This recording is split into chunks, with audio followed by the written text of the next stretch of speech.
அனைவருக்கும் வணக்கம். மாண்புமிகு தமிழக முதல்வர்களுக்கு ஒரு சிறு வேண்டுகோள். தமிழகத்தில் தாங்கள் 200க்கு 200 என்ற தொகுதியை நிச்சயம் பெறுவீர்கள். நேற்று உரையாடலை நாங்கள் தொலைக்காட்சியில் கண்டோம். அதற்கு பொதுமக்களாகிய நாங்களும் ஒத்துழைக்கின்றோம்.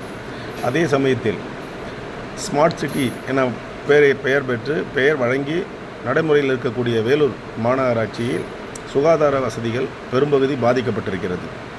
சாலைகள், கால்வாய்கள், தெருக்களில் இருக்க கால்வாய்களில் அடைப்புகள் பெரியதாகப்படுத்தவில்லை. ஆக்கிரமிப்புகள் மற்றும் சுகாதாரற்ற கால்வாய், அதாவது பொதுப்பணித்துறையின் கீழ் அண்ணன் துரைமுருகன் அவர்களின் பொதுப்பணித்துறையின் கீழ் இருக்கும் அதிகாரிகளை துரிதப்படுத்தி பணிகளை செவ்வனே செய்து எந்த ஒரு தடையுடன் இல்லாமல் அவர்களை பணி செய்ய விடுங்கள். உதாரணத்திற்கு இங்கு ஆஃபீஸர்ஸ் லைனிலே இருக்கக்கூடிய உயர் அதிகாரிகளினுடைய பிடபிள்யூடி அலுவலக குடியிருப்பு பகுதியிலே இப்படிப்பட்ட அவலங்களை நான் பதிவிட்டிருக்கின்றேன். அது எனது யூடியூப் சேனலில் தாங்கள் காணலாம்.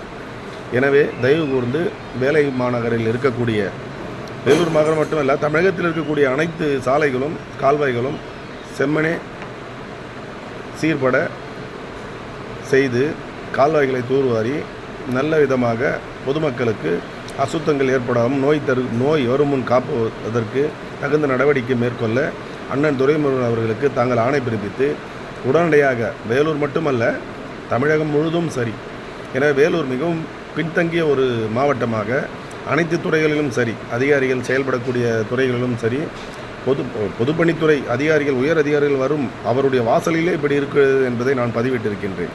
எனவே தயவு கூர்ந்து இந்த திராவிட முன்னேற்ற ஆட்சி மாடல் ஆட்சி என்ற பெயரை எடுக்காமல் மக்களாட்சி என்ற பெயரிலே ஒரு நல்ல திட்டங்களை செயல்படுத்தி மக்களுக்கு தேவையான அனைத்து உதவிகளும் செய்ய வேண்டும் என்பது எனது தனிப்பட்ட கருத்து. நன்றி, வணக்கம்.